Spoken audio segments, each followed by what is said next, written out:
everyone. Welcome to the Dreamcatcher Podcast, a place where your dreams can find a voice.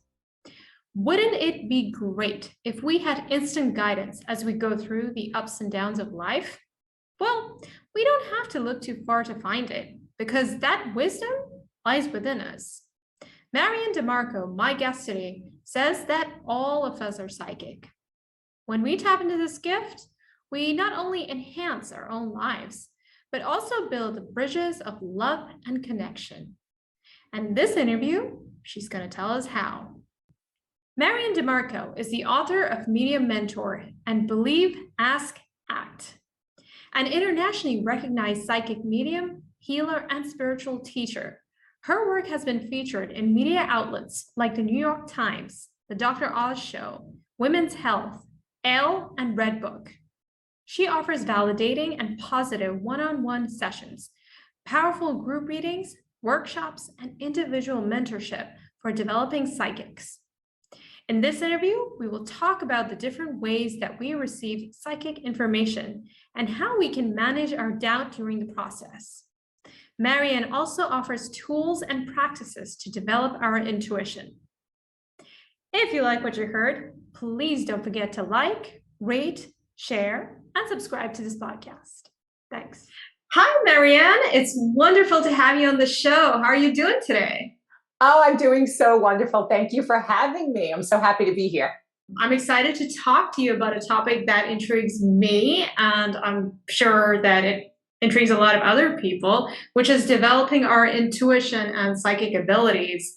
And your new book, which is titled The Medium Mentor, is a comprehensive guide on this topic. So it's going to be great to talk about some of the concepts that you cover in it.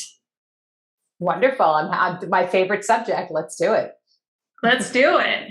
So let's begin by talking about your story, MaryAnn. How and when did you become a psychic medium? Like, when did you discover that you had this gift? I've always known that I've had this gift. My mom raised me in a very open spiritual household. I thought everybody could do it. I didn't think it was unusual. So when I started having spiritual experiences, as it was, when I was little, dreams, knowing things, I really didn't think it was unusual. But it wasn't until I entered my 30s that my life really took quite a change. I wound up, getting divorced and experiencing grief. And I didn't expect any of it. I really was thrown for a loop. And I wound up in the hands of a spiritual teacher. I thought she was a psychic. So I thought I was going to her for a reading, a well-needed reading at the time too. I really could have used the psychic advice. Yeah. She wound up not being that. And she said, I'm not a psychic, I'm a healer. And I teach people how to make this connection. And quite automatically, I said to her, oh, I think I'm supposed to see you now. And it just had been like years of knowing that this existed within myself, but not really understanding how to utilize it in its best form. And when I started taking classes, I started reading people just in a couple of weeks. I finally, it all clicked. It all clicked.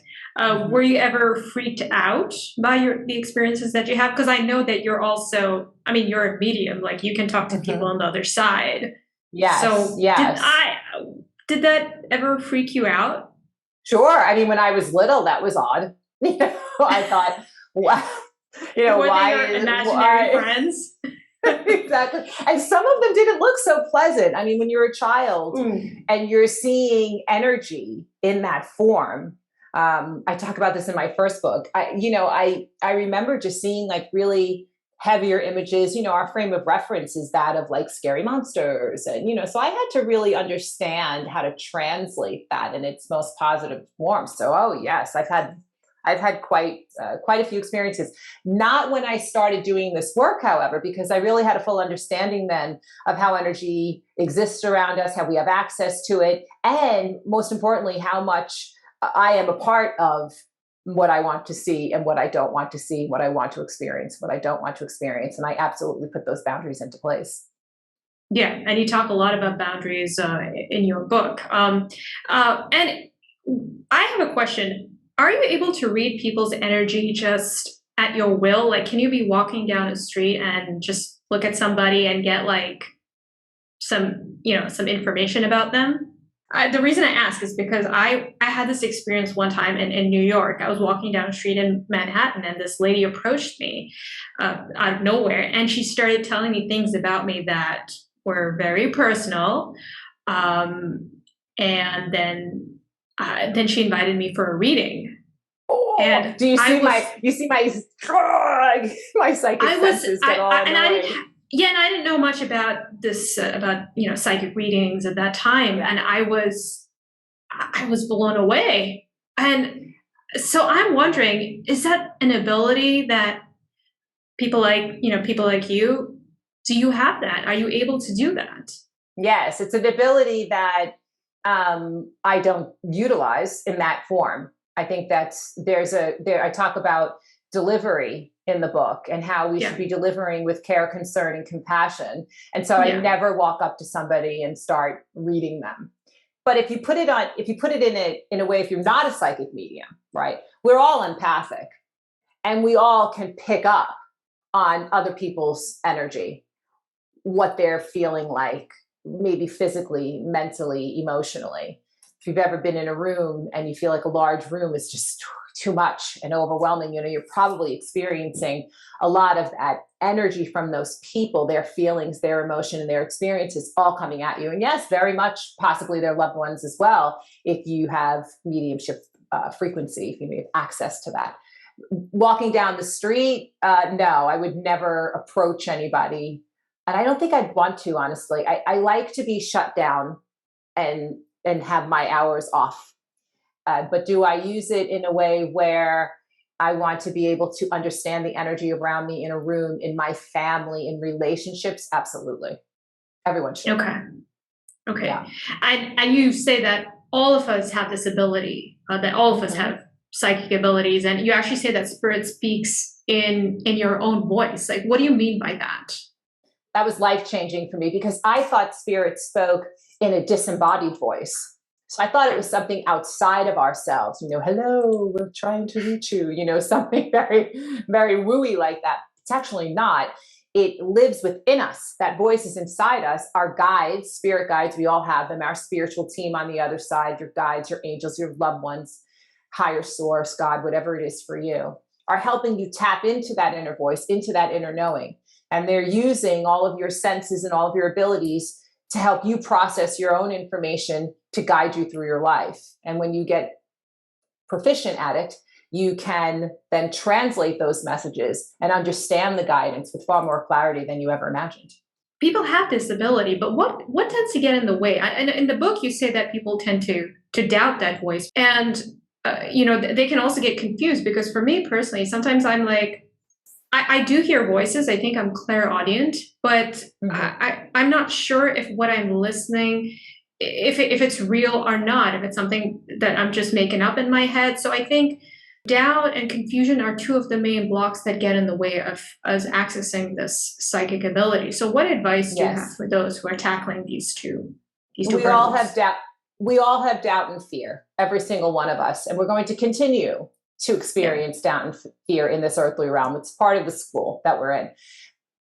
When we understand that, and we lean into the belief system that you are made from a higher power, and that you have access to that higher power anytime that you want, we are part of the light. You can start to discern the difference between your intuitive self, your angelic guidance, as it were, and your doubtful human self. Our doubtful human self is pretty loud. It's triggering. It can be polarizing to us. Lots of negative emotions can come along with that, panic, anxiety, and we loop those thoughts over and over again.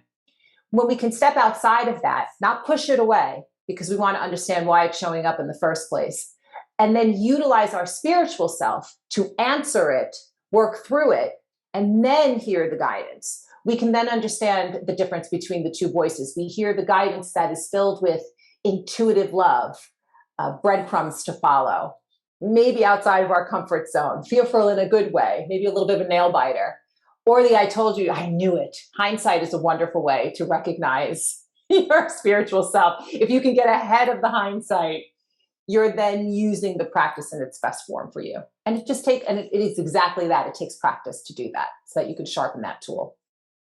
Okay. You actually recommend tools that, finding tools that actually work for us and help us access our intuition.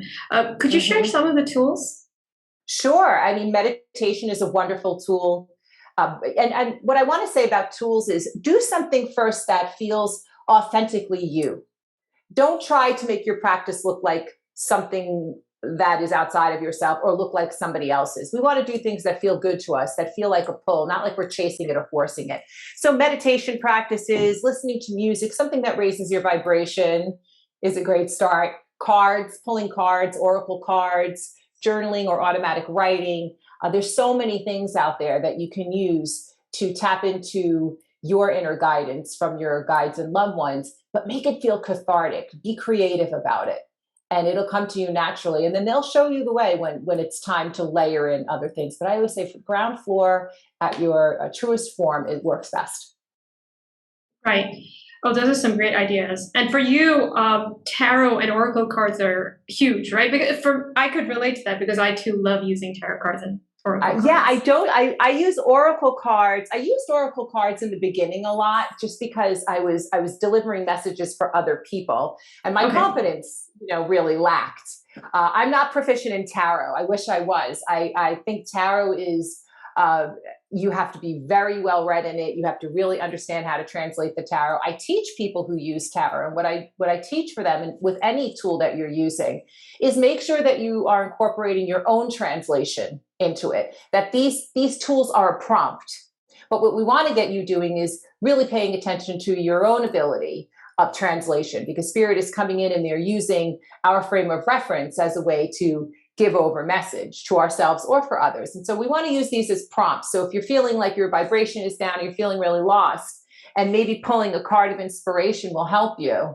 You pull that card and the card makes sense to you. What you're doing is you're now opening up. You're getting some validation like, wow, that card really resonates with me. It says something that I needed to hear. Now you're opening yourself up to connecting on a deeper level. And you keep doing that and practicing in that. Maybe then from there, you move into a meditation, you meditate on the words of that card, and then they'll give you messages through the meditation. All the while, in the beginning especially, am I making this up? Is this me or is this them? Work through that. Right. The projection. That's what I'm always concerned about. Am I projecting what I want to see in the cards? Because usually the questions that you ask, there's a certain level of attachment to it. So sure. And sometimes you're not going to hear what you want to hear. And that has to be acceptance as well. The ego wants to get in there. The ego wants to say, oh, come on, really? You're making it up. The ego wants to say, are you really getting that right? If you're a psychic medium, you're delivering messages. Oh, come on. It's going to come in and mess with you. But when you do this on a regular basis, you become consistent in your practice. You don't dabble with it. You look at the ego. Now my ego shows up and I'm like, oh, hey, I see you, and I work with it. Why is it showing up? Now we're incorporating the lessons of this human world. We're understanding our own experience on deeper levels. And so we expand our experience. It's really kind of cool.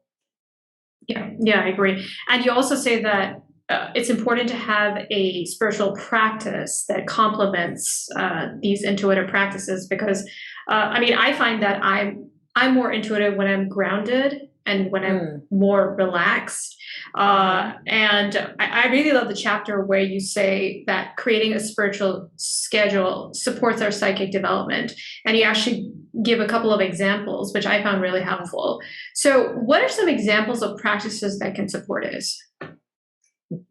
Consistency in, what I want to say about the schedule is that consistency in that also has to reflect your personal life.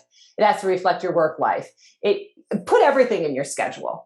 I have clients, I'm working with a student, she has 5 kids, she's up at 5 a.m., she's meditating, she's automatic writing, she was going to her other spiritual class, she was getting in with her spiritual group, and she said she was exhausted spiritually. She was getting like a spiritual hangover. And I said to her, can you add everything? That's what I call that. I said, can you add everything else that you're doing in during the day?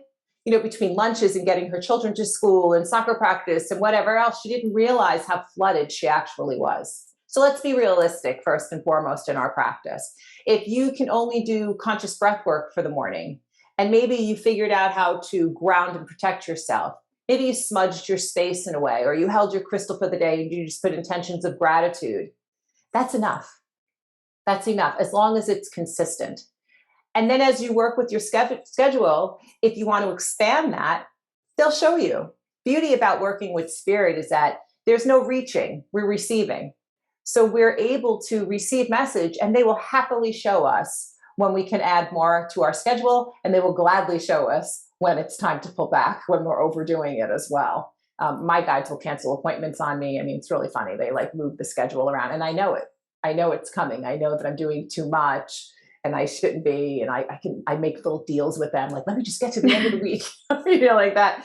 But when it does very much help, because especially if you're a list maker, if you're the to-do list person, you need to check those things off. I know, I'm reading it. When you're doing that, you feel productive.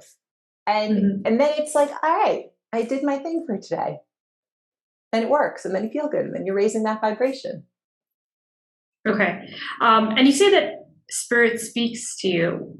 How does spirit speak to you? Because there are many ways that they can do that. You say that they communicate with us in 6 ways. So could you tell us what the 6 ways are and how spirit speaks to you specifically? Yes. Pay attention to all of your senses when you're connecting with spirit.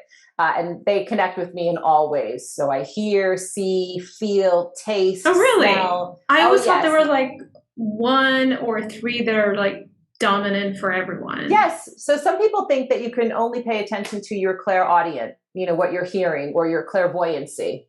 And that is what you are seeing in the third eye. But I tell people, pay attention to all of them, because sometimes if your loved one was a heavy smoker in life and you walk into the room and all of a sudden you smell cigarette smoke out of nowhere, that's your loved one trying to get through to you through your sense of smell. I've read people where their loved one was a baker and I'm tasting sweets in my mouth. Using the third eye is wonderful. Try not to struggle with the naked eye so much. If they want to show themselves an apparition, they'll happily do that. But if you're looking to connect in meditation, we don't need to see that, by the way. I don't want to see that. Like, I'm good with but that. But some people might. So some people like it, sure. But if you're using your third eye, understand that it might come in as a slideshow. It's not necessarily like a movie, but it is could be quick images. And again, we're going to work on each one of these abilities and sharpen them, and spirit will layer them in a natural way. And so I work with all of the senses when I'm connecting to spirit, every one of them. And I'm often in just regular conversation with them, just like I'm speaking with you now. Interesting. And what about dreams? How do they feature? Dreams are absolutely, pay attention to your dreams to utilize that clairvoyancy. They're accessing that third eye. And the reason why I feel like they come into dream is they have your full attention. We're not busy during the day. Maybe they're trying, they're trying to show you exterior signs, right? We all ask for signs from spirit. So if you're asking for your signs and you keep asking and you're not paying attention, maybe sometimes spirit is dreaming is a great way for spirit to come through. And we've all dreamt of our loved ones. There's a difference in those dreams, very lucid, very real, those visits. When you become very good at this work, and you can start to recognize that your deceased loved one is in the dream and you realize it's a visit, now you can have conversation with them in the dream. I often will stop and say, oh, this is a visit. And then I start to talk with them and ask questions. And that's really cool. And don't bother asking what really goes on the other side, because they never answer. I ask every single time. They never tell me. They never tell? They don't. Oh. They're always like, some things are a mystery. So I don't know the secret. I can't get the secret of life out of them. But I do get a lot of smiles and a lot of love from that other side. And I know all is well. And I think that's all I'm supposed to know. Do you have to protect yourself? Because I would imagine that there are some not very nice spirits out there as well. You want to protect yourself. I talk about grounding and protecting and bringing in the light, and I have practices that I do for that. Respect your practice, of course. Respect your own well-being. That is for you to replenish your own energy. That's on you. We have to have accountability in our practice and for the energy that we allow ourselves to have access to. Very important. But when you are working for the greater good of all concerned, and with the highest good, in that we are working from that high vibration, that godlike light. I don't have time for low energy. I know it's out there, but it's not in my scope. And I trust my guides so much that I am being protected, that I don't allow that into my space at all. And if I ever felt something heavier, I've done house clearings and things like that, but if I've ever felt something heavier, it's usually just a fear-based energy. Maybe they don't realize something's going on. That's how my translation of it. Somebody else may translate that very differently. And when I speak with a loved one on the other side who is coming in, showing me maybe the heaviness of their life or the heaviness of their passing, that's all symbolic. It's nothing that they carry on that other side. They've let go of those worldly woes. They've already experienced this life. So I just use those heavier. We must see the dark in order to understand the light. And so, but I use them in a positive way to just translate message for the greater good. Yeah. So it's always positive. And when you feed it fear, fear exists. So try not to feed it fear, because then it kind of grows in that heavier way. Right. I mean, I didn't even know about mediumship until I attended a workshop with James Van Praagh. Have you heard of him? Oh, yeah. Old school. And when I saw I don't know him, but I wish I did. When I saw him doing live readings, and I saw people crying in the audience when they were connecting to their loved one's spirit, I was like, this is the real deal, because they weren't planted. They were for real. Because I talked to them after the workshop, and I'm like, was he right? And they were like, yeah, he was. I can't believe it. They were in total He's disbelief. lovely. It's very life-changing. I mean, when I remember seeing him when I was young, and I remember thinking when I got to do this work, I didn't want to sound like the way that he did it, because I remember him being like, oh yes, and he would talk to them that way. I totally do exactly the same thing. I answer them just, but now I have a deeper understanding of why he does it. But it is miraculous. I mean, it really is something it's quite amazing. And all of the years that I've been doing this, I'm blown away every single day by what spirit can do. And he made us do this exercise where kind of does this grounding exercise, right? And then he made us partner up with the person who was sitting next to us. And I took her hand and I had to read her energy and just be open to whatever messages I was getting. And Marianne, I was able to say things about her that I couldn't believe. I knew that she was a nurse. I knew that she had kids. And I picked up something else from her childhood, and it was unbelievable. So it's undeniable. And you feel that flow of the message. I'm like, I'm a believer. Yes. I'm a believer. You can do it. You're psychic too.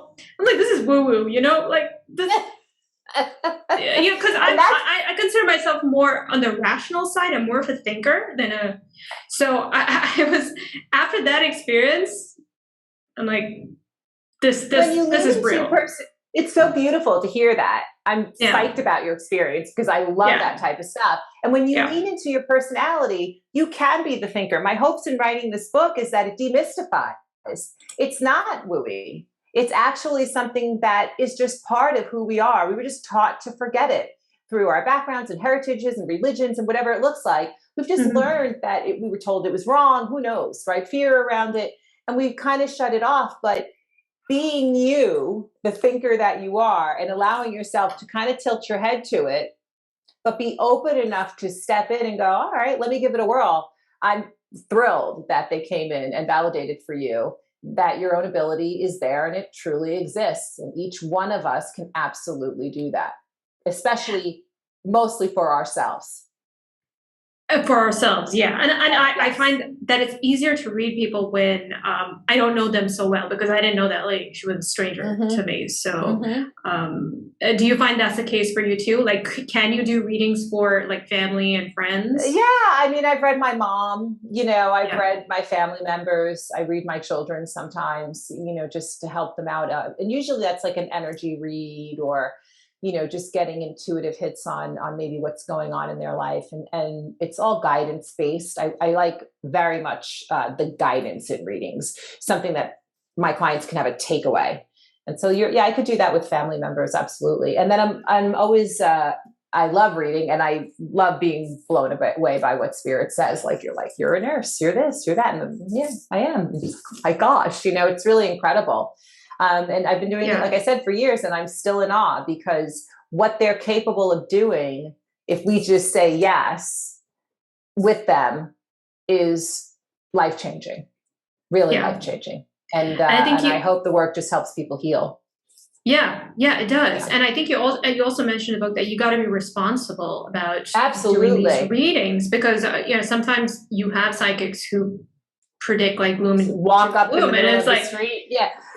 And then they're like, oh, we have special spells to like get rid of that. And that's a marketing gimmick, and that they're charlatans. Absolutely. Essentially. Yeah, charlatans, and they are talented. It's not that they do not have ability, but they're not using it for the greater good of all concerned. Correct. When you told me the story of somebody walking up and just stopping you, that's cringeworthy for me, because it is so invasive.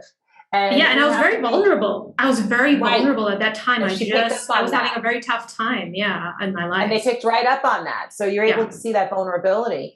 And to me, that's unfortunately what can give psychics and mediums a bad name, is, because unfortunately there are people. I have like fake accounts every week on Instagram of people trying to get money out of people and promising them readings. Yeah. So you have to be responsible. And are we delivering messages of service?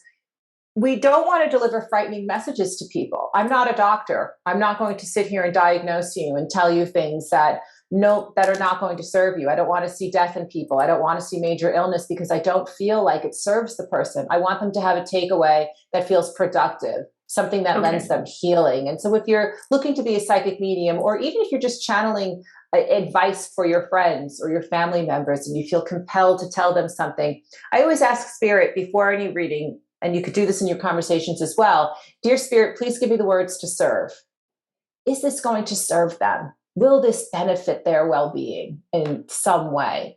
And I find that within those words, I somehow am able to capture the message in a very productive way and in a healing way. At least that's my hope. Yeah, I like that. Yeah. I like that. Yeah, because that's so important. So important. Because it can really get someone down. It can stay in their minds, and it can become a self-fulfilling prophecy if you see something. Absolutely. Oh, that's such a great point. Great point. Because when you focus on that energy, like I was saying before, when you feed fear, fear gets stronger. When you keep nourishing it. And so, what's the point of getting that into somebody's head? I had a client who went to a psychic, and she just kept saying, your husband's going to die. Your husband's going to die. Oh my goodness. And that woman that's just awful. It's so awful. And I'm like, aren't we all, at some point? But like, so what are you going to do? Sit there and focus? And I just felt like, what good did that serve that person? And so I have to undo that sometimes with Spirit, so that we can let that person be released from that fear. Yeah. Yeah. Great. Marianne, it's been so wonderful talking to you. I appreciate you taking the time to share your gifts and your knowledge with us today. Oh my gosh, it's been my pleasure. Thank you so much for having me. I loved your questions, and I love your energy. You're lovely energy. Oh, thank you very much. You're welcome. Thank you so much. Thank you so much. Oh, and I just want to let everybody know that Marianne's book, Medium Mentor, is available wherever books are sold, and on her website, MaryAnnDiMarco.com. The links will be in the show notes. All right. So it's been great chatting with you, Marianne. I hope you have a wonderful rest of your day. Oh, thank you. I hope you have a beautifully cool day without any, hot weather coming at you. Hope so. Okay. All right. Thanks for having me. Of course. Take care. Bye. Bye.